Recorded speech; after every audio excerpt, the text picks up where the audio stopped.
Hello મિત્રો, હું સમીર કુરેશી. આપણી યુટ્યુબ ચેનલ એક સ્વપ્ન ગુજરાત ફોરેસ્ટમાં આપનું હાર્દિક સ્વાગત છે.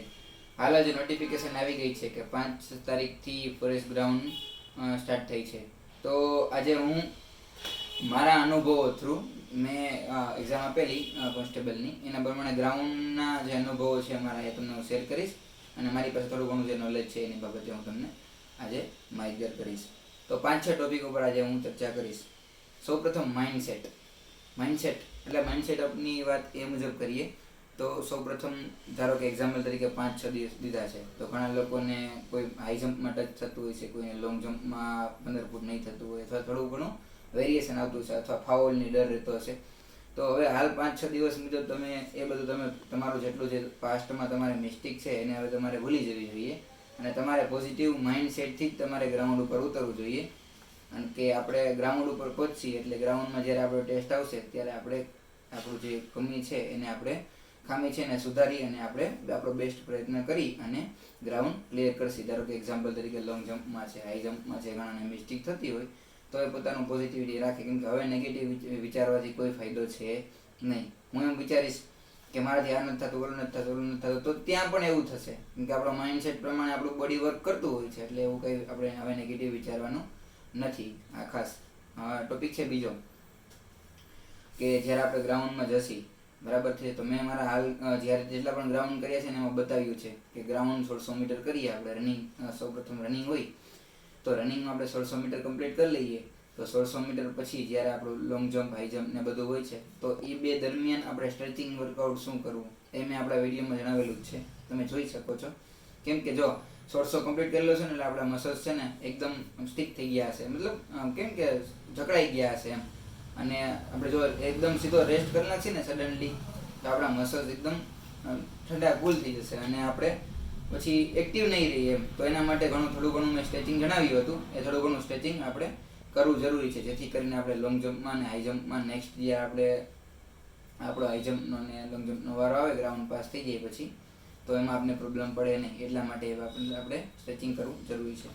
ત્રીજી બાબત કે હાલ ચોમાસો ચાલે છે, તો આપણે 2-3 વસ્તુની ભૂલ ન કરવી જોઈએ. ચોમાસો ચાલે છે તો ઘણા લોકો એવું કે 3-4 દિવસ આપણે ફૂલ હાર્ડ ટ્રેનિંગ કરી લઈએ, ભલે વરસાદ હોય, લપસણું હોય, તો પણ આપણે જમ્પ કરી લઈએ. તો એવું ના કરવું જોઈએ, જેથી કરીને આપણે ઇન્જરી આવે તો આપણે એક્ઝામમાં પણ અટેન્ડ ના કરી શકીએ. તો આપણે એ વસ્તુનું ધ્યાન રાખવું જોઈએ કે 3-4 દિવસમાં ખૂબ જ લડી લેવાની ગણતરી એટલું બધું ન કરવું જોઈએ નોર્મલી. અને હા, હાલ તો જેના ગ્રાઉન્ડ ઉપર ભીનું હોય તો એને સાઈડમાં લોંગ જમ્પની, હાઈ જમ્પની વર્કઆઉટ આવે છે, મેં આપણા વિડીયોમાં બતાવેલું છે, તમે અહીંયા જોઈ પણ શકો છો.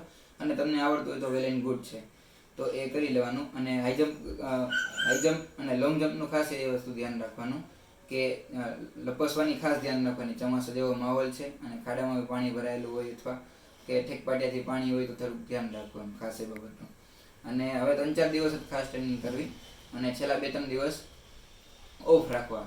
અને ચોથો પોઈન્ટ આપણો એ છે કે ખાસ કરીને આપણા બોડીને આપણે અત્યારે હાઇડ્રેટ રાખવાની જરૂર છે. જો ક્યારે મેં લાસ્ટ વાર કોન્સ્ટેબલની આપેલી ત્યારે મેં રનિંગમાં એ ખાસ ધ્યાન રાખ્યું હતું. હું ફિઝિકલી રીતે થોડો વધારે નોલેજ મેળવવાનો પ્રયત્ન પણ પહેલે કરતો અને હાલ બી કરું છું.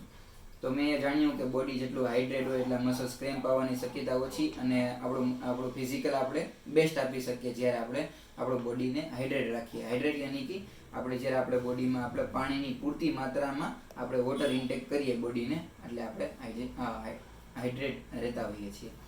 એટલે હાઇડ્રેટ રહેવાનું ખાસ ધ્યાન રાખવાનું. એક ઊંઘ પૂરી કરવાની, ટેન્શન નહીં લેવાનું, કેમ કે આપણું ગ્રાઉન્ડ આવે છે, જો આપણે ટેન્શન લેશી તો આપણે ટેન્શન લેવાથી કોઈ ફાયદો નથી. અને ટેન્શન તમે જેટલું ઓછું લેશો એટલું ગ્રાઉન્ડ આપણે બેસ્ટ આપી શકીએ. તો ખાસ એ વાત. હવે 5મો ટોપિક ખાસ જોઈએ તો કે હાલ માહોલ કેવો છે. બધાને, ઘણા લોકોને એની મિસ્ટેકો હવે અત્યારે વધારે હાઇલાઇટ થતી હોય કે મારે લોંગ જમ્પમાં આટલું બાકી રહી જાય છે, હાઈ જમ્પમાં આટલું બાકી રહી જાય છે, લોંગ જમ્પમાં આટલું રહી જાય, 1600માં મારે 5-10 સેકન્ડ અપડાઉન થઈ જાય છે. તો હવે વસ્તુ એ તમે કાઢી નાખો. લાઇટ ટ્રેનિંગ કરો તમે છેલ્લા 5-4 દિવસમાં, અને છેલ્લા 2 દિવસ તમે રેસ્ટ રાખી શકો છો. અને ખાસ કરીને એ વસ્તુ ધ્યાન રાખવાનું કે બહુ હાર્ડ ટ્રેનિંગ ક્યારેય ન કરવી. જ્યારે 3-4 દિવસમાં બધાને એમ હોય કે હાર્ડ ટ્રેનિંગ કરી લઈએ એટલે આપણે પાસ થઈ જઈએ, તો એવું છે નહીં. એ આપણે હાર્ડ ટ્રેનિંગ કરવી ન જોઈએ છેલ્લા લાસ્ટના દિવસોમાં. એ બાબતોનું ખાસ ધ્યાન રાખવું.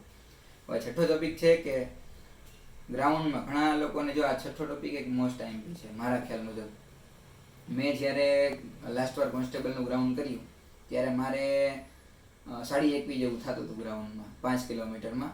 પણ ત્યાંનો મને જો માહોલ જોયો મેં, મારું જુનાગઢ ગ્રાઉન્ડ હતું તો અહીંયાનો માહોલ જોયું, વિખામાં જ હતું લગભગ, આઈ થિંક અહીંયા જ હતું.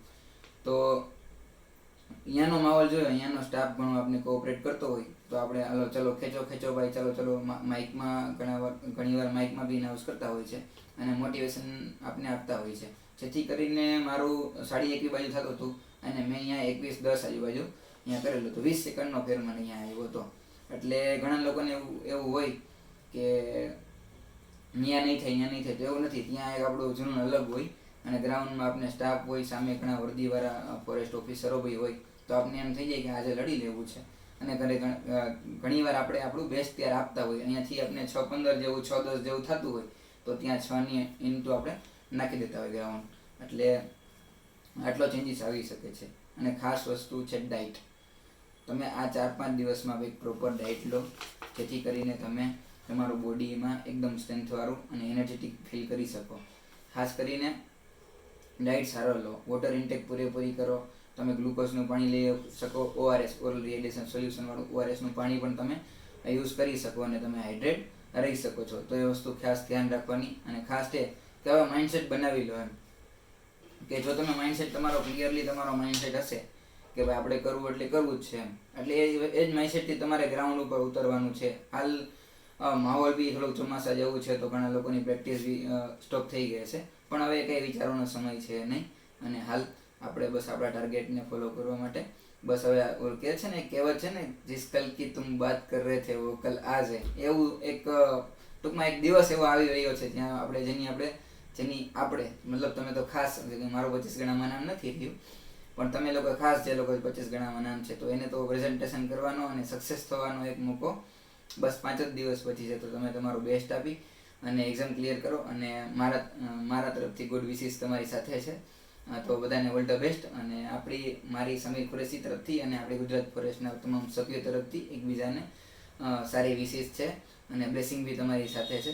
તો તમે સક્સેસ થાવ એવી પરમ કૃપાળુ પરમાત્માને મારી અને આપણી ચેનલ તરફથી પ્રાર્થના છે કે તમે સક્સેસ થાવ. જય હિન્દ, ઓલ ધ બેસ્ટ.